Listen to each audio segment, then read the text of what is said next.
ये मैं इसका जवाब मैं दूंगा ना तो वो इसके बाद इलेक्शन के बाद दूंगा तुम्हारे को। लेकिन मेरी मंशा आज के दिन तो लोकसभा लड़ने की थी और मैं ये समझता हूँ कि कोई भी अगर नेता लंबी राजनीति करना चाहता है तो उसको शुरुआत नीचे से करनी पड़ती। लोगों से संपर्क तो वहीं होता है ना, उनके काम भी वहीं से होते, चाहे बेशक थाना तहसील का काम हो, ट्रांसफ़र का काम हो। ऊपर जा कर के बैठ जाओ तो फिर तो कट ऑफ हो जाते हो, तो आप लोकल लोगों से फिर तालमेल नहीं बिठा सकते। तो मेरी बेटी को मैं चाहता हूँ कि एमएलए से शुरू करें। और सर जैसे आपने बताया पूरा पूरा, जैसे जब तक नरेंद्र मोदी को प्रधानमंत्री का चेहरा नहीं बनाया गया था, वो रेवाड़ी आए, वो सारी चीज़ें हुई, आपके और चौधरी वीरेंद्र सिंह को दो ऐसे बड़े नेता थे जिनका एक बड़ा योगदान था बीजेपी की सरकार के अंदर वो हरियाणा में लाने में।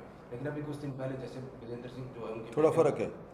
चौधरी वीरेंद्र सिंह भारतीय जनता पार्टी ज्वाइन जब करे थे, जब भारतीय जनता पार्टी की सरकार बने, मतलब 2-4 महीने हो चुके थे, प्रधानमंत्री नरेंद्र भाई मोदी बन गए थे। सरकार बनने के बाद वो ज्वाइन किए थे। मैं सरकार बनने से पहले और नरेंद्र भाई मोदी को नियुक्त करने से पहले भारतीय जनता पार्टी ज्वाइन करी थी और कांग्रेस उससे मैं 6 महीना 8 महीने पहले छोड़ चुका था। तो हरियाणा में ये इतने बदलाव हुए सर, एक उठापटक हुई है, सीएम को जिस तरह से बदला गया है, भाजपा को जिस तरह से आउट किया गया है, आप किस तरह से देखते हैं? आउट नहीं किया हमने तो मतलब पटड़ी पे रेल नहीं बैठी, तो वो अलग से लड़ना चाहते जितने वो चाहते थे, मतलब नहीं बन पाई बात। वो तो मतलब हमने आउट नहीं किया, तो हमने तो ऑफर भी किया था। LPW without ball. हाँ, हमने तो ऑफर भी किया था। वो तो मुझे नहीं एग्जैक्टली मालूम, लेकिन उनको जो रोहतक से हमें ऑफर, उनको जो सीट ऑफर करी थी वो उनको मंजूर नहीं थी। तो मैं इतना ही कह देता हूँ। तो 4.5 साल पटरी पे रेल सही चली, नहीं तो सरकार कैसे चलती? वो तो ये कह रहे हैं कि सरकार तो विदाउट उसके भी चल सकती है। ये एक्सपेरिमेंट करने की मेरे ख्याल से उनकी मंशा नहीं थी। अभी इंडिपेंडेंट का तो ऐसा ही मामला है, तो यहाँ पर कम से कम पार्टी के लोगों के सहयोग से, हाँ, स्टेबल गवर्नमेंट के लिए है। हाँ। तो अभी जो ये सडन चेंज हुआ है, इट मीन्स कहीं कुछ लग रहा था बीजेपी को कि हरियाणा में मतलब कोई वीक फुटिंग पे है, वो there is a need for change, chief minister का जो चेहरा बदला है। नहीं, बीजेपी तो अपने आप को पूरे तौर पे सक्षम समझ रही थी जब भी और अभी भी समझ रही है। 10 की 10 सीटें लेना चाह रही थी बीजेपी, और अभी भी वही उनकी मंशा है कि हरियाणा के अंदर 10 की 10 सीटें हमारी आएं। ये चेंज क्यों, क्या मतलब कुछ हम बताया ना, कुछ आपस के अंदर लोकसभा की सीटों के ऊपर जो उनकी डिमांड होगी उसके ऊपर तालमेल नहीं बैठी।